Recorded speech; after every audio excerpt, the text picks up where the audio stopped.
I've come to believe that the greatest catastrophe of modern life was not war, nor famine, nor the collapse of nations.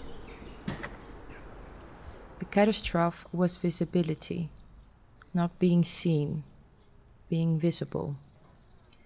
These are entirely different conditions. To be seen implies recognition. To be visible merely means to be available. And everything today is available.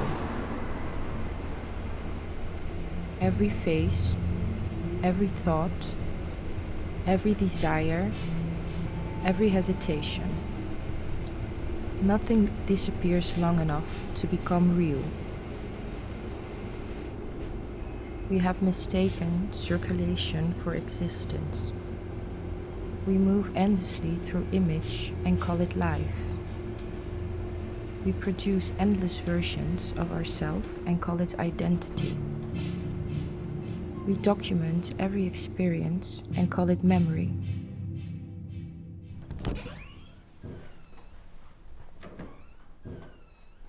But memory once required forgetting. Identity once required secrecy. Now every thought arrives, already anticipating its audience. Even solitude has become theatrical. A man sits alone in a room and immediately imagines the photograph of the man sitting alone in the room. The image arrives before their experience. The reflection arrives before the object. The copy arrives before the original. And so, naturally, the original retreats.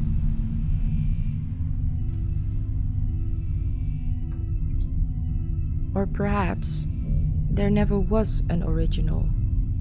Perhaps authenticity was merely the first successful performance. A myth invented by people who had not yet acquired cameras. What I do know is that we no longer inhabit reality.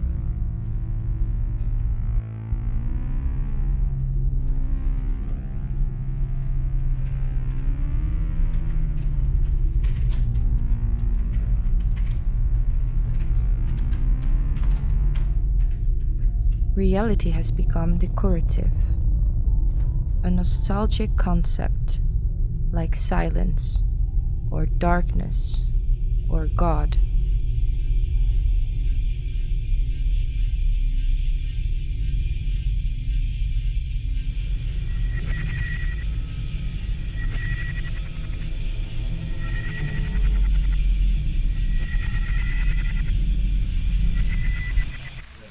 We preserve fragments of it in the way aristocrats preserve ruins, as aesthetic objects, as evidence that something once existed.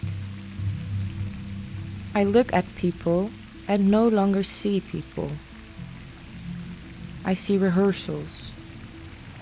I see strategies. I see public relations campaigns conducted by private individuals. Every gesture is promotional. Every confession is editorial. Every wound arrives prepackaged as a narrative. Even suffering has acquired a visual identity.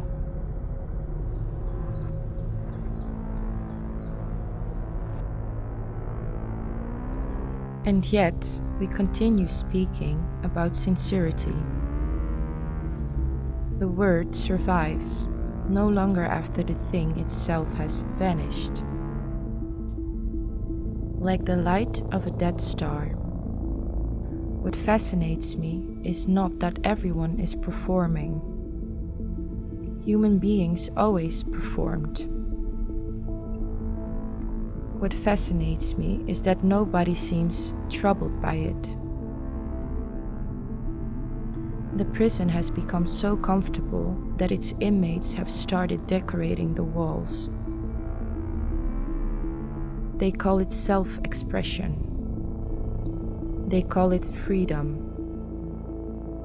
They call it connection. And perhaps they are right. Perhaps I'm the delusional one. Perhaps there is no catastrophe. Perhaps there is only history unfolding exactly as it should.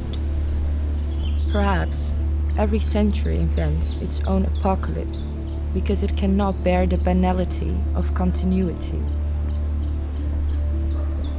I think about this often, usually at night, usually while staring into illuminated rectangles.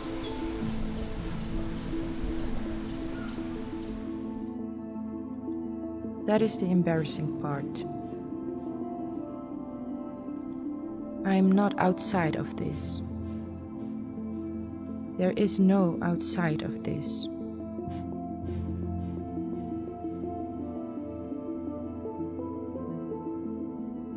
I condemn the image while carefully arranging it. I proclaim my detachment in language borrowed from thousands of detached men. And I still continue. Because what else is there to do? Silence has become content. Absence has become presence. Refusal has become style. There is no escape route that cannot immediately be transformed into another exhibit. Everything returns. Everything circulates. Everything becomes visible. And visibility, unlike truth, never asks whether anything exists beneath the surface. It only asks for another surface, and another, and another, until the surface becomes infinite. The performance forgets there was ever a performer, until the image no longer represents life. The critic and the spectacle now occupy the same body. I denounce the performance while improving my own.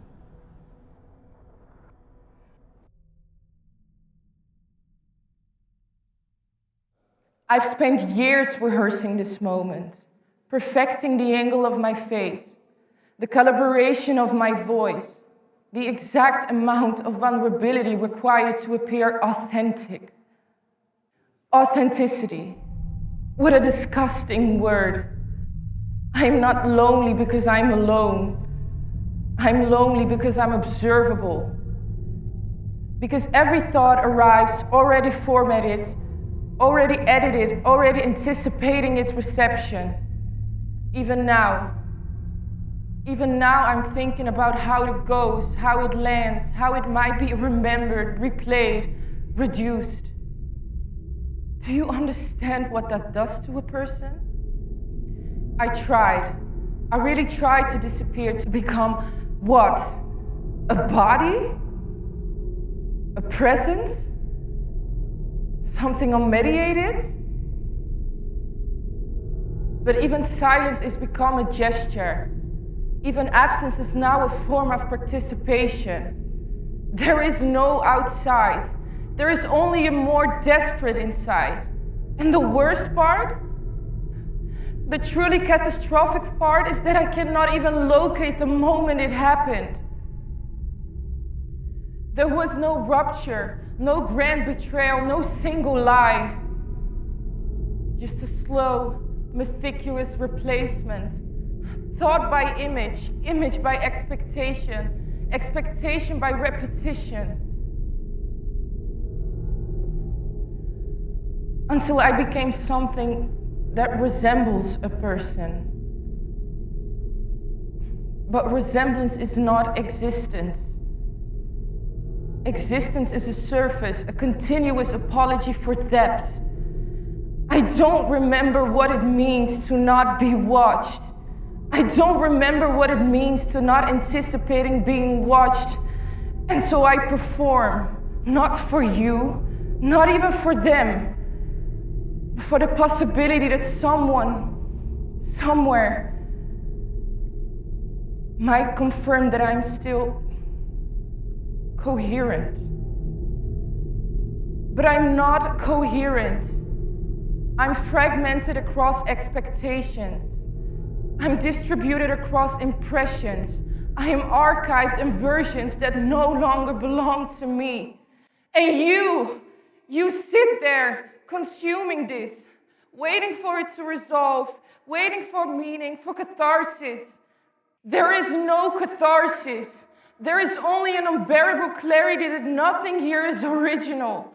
Nothing here is private. Nothing here is mine. Not this breakdown. Especially not this breakdown. So tell me, if everything I am is already shaped by the fact that it can be seen,